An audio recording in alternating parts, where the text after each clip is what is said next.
everyone! Welcome back to my channel. I hope you are all good. As you can see by the title of this video, today I'm going to be talking about how I film my videos, how I run my channel, how this whole process works. Before I made videos myself, I always wondered how YouTubers did this and what the other side of the camera looked like. So today I thought I would share it with you in the hope that it will be helpful to someone. I'm going to split this video up into 4 different sections. Those 4 sections being planning videos, filming videos, the editing process, and then extras such as like behind the scenes of YouTube and generally how it's done. I'll put the times of when I start talking about each individual section in the description down below. So if there is a particular section that you're interested in, you can go ahead and skip to that time if you want to. So first of all, I'm going to talk a little bit about planning videos. So this section is not going to be too long. I just wanted to touch upon it a little bit. Personally, I think planning videos is one of the most difficult parts about the whole YouTube process. One of the most asked questions I get by like my mum and dad's friends or general people I'm telling about my job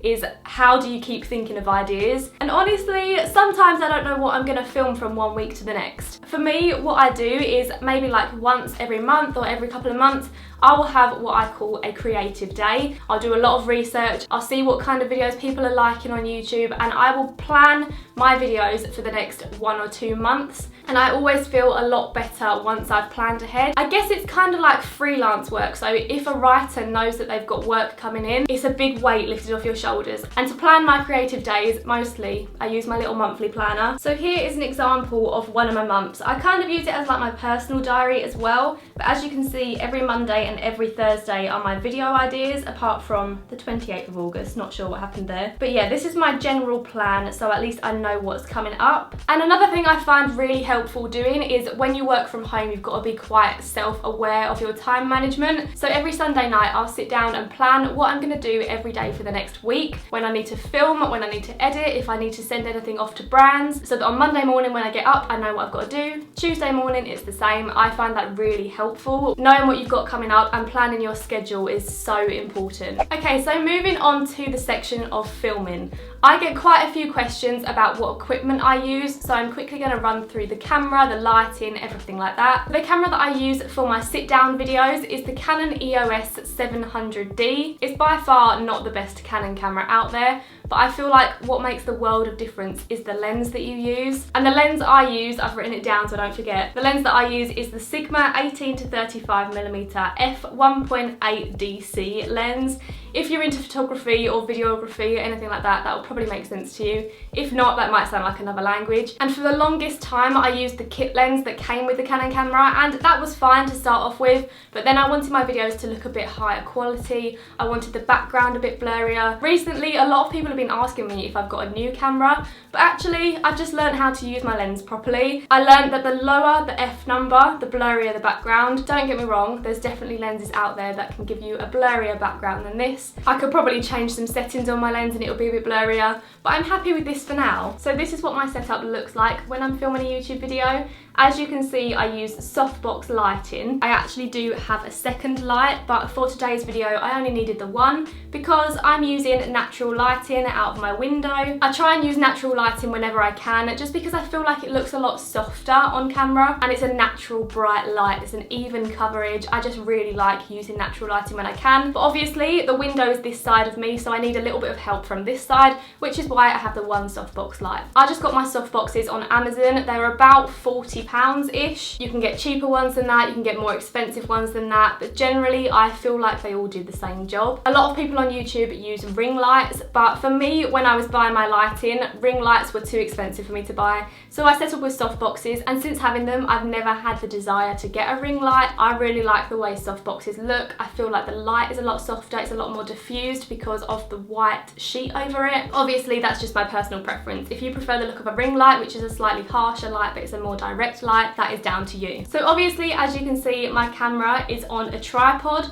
This tripod was fairly expensive, I think, about £70 or £80, but it's a really good sturdy one. I've never had a problem with it. I like that you can swivel the camera if you want to. You can move it up and down, all different heights. The legs on it are quite thick. It just feels very safe. I'm also going to leave links in the description down below to all of the products that I'm mentioning, because if you want to go and have a look at this tripod, or you want to go and see what softboxes I have, or you want to invest in a camera, everything will be linked in the description down below. So visually, that's the equipment that I use to make my videos videos look like this. As for audio, I actually use an external mic. The mic that I use is the Rode VideoMic Pro Compact Shotgun mic. I invested in this a little while back and it made such a difference to the audio in my videos. I don't think audio is that essential until you compare two videos side by side, then you can notice a massive difference. I'm really happy with the mic that I use. As it says in the title, it's really compact, it's nice and small, it's easy to carry around with me if I'm taking my camera up to my boyfriend's house, or alternatively you could just use the internal microphone in your camera. Obviously it's not going to be as good a quality, but if that's something that's not really an issue to you, then go ahead, use your internal microphone. I've also been vlogging a little bit more recently, so the vlogging camera that I use is the Canon G7X Mark II. Basically this is the vlogging camera that all the vloggers use, at the minute anyway. If you're watching this video 2 years down the line, there'll definitely be a new Canon camera out, but this is the one for right now. It's not the best compact camera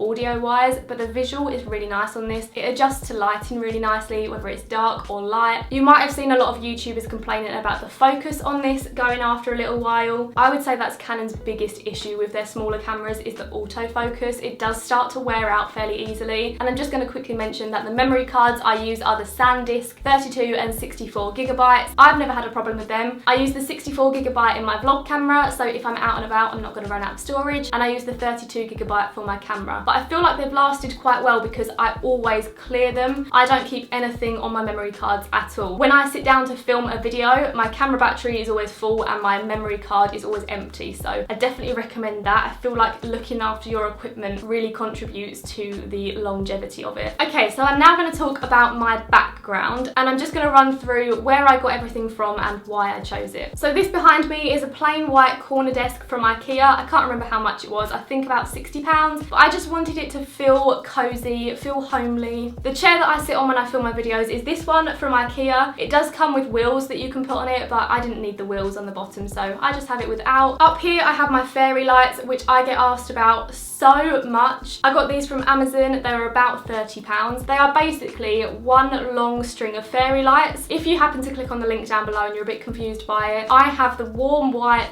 300 LED lights. That means they're a little bit more yellow than a brighter, whiter light. I think it stretches out to about 12 meters long, but I have used command hooks to hook them up like that. The gold photo frames I also got from Amazon. There are actually 9 photo frames. Obviously you can only see 6 of my videos, but they have some of the most important people in my life, some of my favorite memories. Basically this wall is just a reflection of my life, and I like that. I feel like it makes my videos look a lot more personal. I especially love that they're gold photo frames. I feel like it matches well with the lights, with the pots, with my little elephant. So yeah. Over this side, as I mentioned, I have this little elephant. I got that from John Lewis. It was about £25. It's actually a candle, but I cut the wick off the top of it because why would you want to burn that? Sometimes he's in my videos, sometimes he's not. Depends how much I've zoomed the camera in, to be honest with you.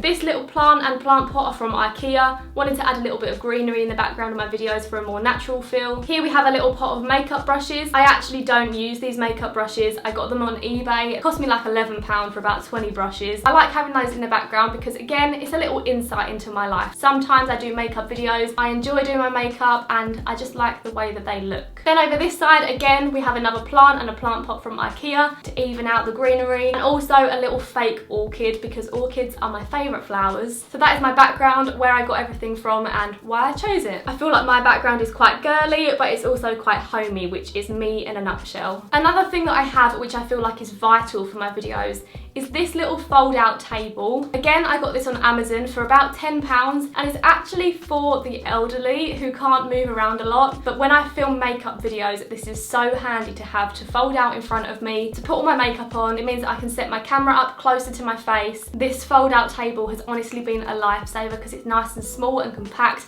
I haven't got to have a full-on desk in front of me when I'm filming. And like I said, it was only a tenner. One of the best investments I've made into my YouTube channel, honestly. That was definitely the longest section. So now I'm gonna move on to section number 3, which is editing. So the laptop I use for editing is my MacBook Pro 13-inch. I do also have an iMac on my desk over here, which I sometimes use, but I mostly use that for storage. So if I film a video for a brand, I always keep the raw file on there. I keep my personal pictures on there. I don't really tend to edit because it's quite an old old iMac, so it does run a lot more slowly than my laptop. And to edit my videos, I use Final Cut Pro. I used iMovie for the longest time, which comes with the MacBook, or if not, I think it might be like a 10 or something like that. Then I chose to upgrade to Final Cut Pro, which is like a much more advanced version of iMovie. It means that you can cut your videos more precisely, you can color correct your videos a bit more precisely, just everything feels a lot more advanced with Final Cut. But it is fairly expensive, so that's not something you need to invest in straight away. But once you want to up your game, but you don't quite want to go for like Adobe Premiere Pro, I think Final Cut is a good in-between. Generally, when I edit my videos, I add the warm filter to give my videos a little bit more warmth, feel a little bit more friendly, but I adjust the brightness, the contrast, everything like that. I feel like the color correcting process makes such a difference to the overall aesthetic of your video. And people often ask me how long it takes me to edit my videos. I'm quite precise with my editing. If I say or if I hesitate, generally I will cut that out. But with my sit down videos, I like them to be quite fast paced, not too long, quite short and snappy. You might notice that my videos rarely go over 15 minutes long because I personally prefer to watch a shorter YouTube video. If it's a vlog, then I prefer a longer one, but main channel videos, I just get bored of it if it's too long. So I try and stick to around the 10-minute mark, and that would take me probably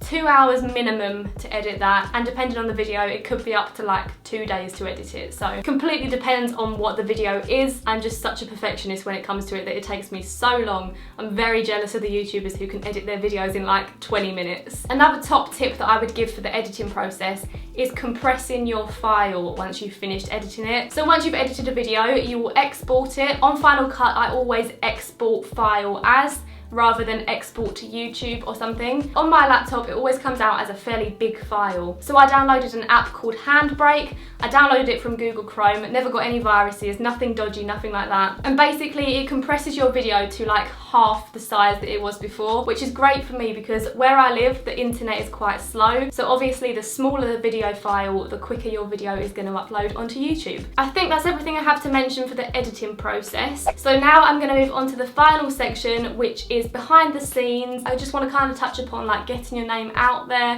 having a management, actually making money, stuff like that. So when you first make your channel, it can feel impossible to get people to watch your videos. My advice for you would be to make the videos that you enjoy watching yourself, because if you make the videos that you enjoy watching, it's going to be obvious that you're enjoying making the video. If you like watching vlogs, make vlogs. If you prefer watching makeup tutorials, have a go at makeup tutorials. Honestly, it's down to you, but just do what you enjoy. Obviously, promoting your videos is a big part of getting your name out there. Twitter, Snapchat, Instagram, Facebook, mostly Twitter and Snapchat. If you can promote your videos on those two and build up your following on there, then you can get your videos out to so many more people. As for management, you're probably aware that on YouTube there are different managements. Basically what a management does is helps you with your YouTube channel. They might give you video ideas, they might put you in contact with brands, they might invite you to events, they help you meet new people. They're basically just a little boost. They'll give you a little push into what you want to go into. I have a lot of friends who aren't on managements, and I also have a lot of friends who are on managements. I myself am on a management. Managements are obviously really helpful when it comes to working with brands, if that's something that you want to go into. But some of my friends aren't on managements and they still do a lot of brand deals. The main difference is that they have to set their budget themselves. They have to choose how much they want to charge a brand, and they have to kind of know their own value. Whereas if you have a management, they do that for you. So they will be in contact with the brand and they know how much your channel is worth. If it wasn't for my management, I would not have a clue how much to charge a brand for featuring a product. Obviously, I was on YouTube for like 2 to 3 years before I had a management, so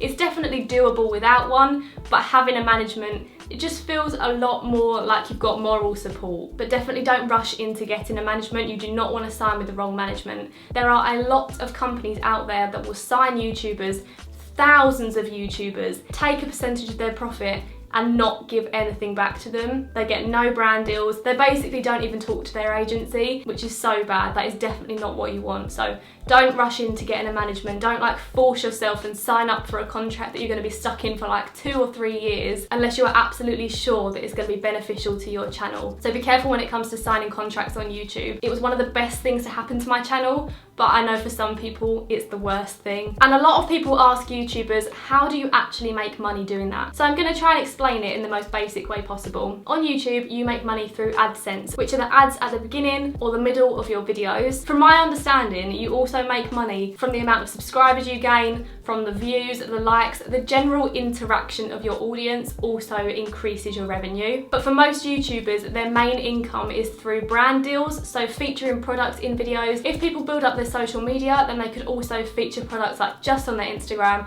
or just on their Twitter or just do a Snapchat story. It depends how many followers you have on each. I think that is the last thing I have to mention about making my videos and running a YouTube channel. So I hope this video was helpful to at least one of you. If you did find this handy, please do give it a big thumbs up, and remember to subscribe to my channel and you can see my videos twice a week. But for now, thanks for watching, have a lovely day, and I'll see you again in my next video. Bye!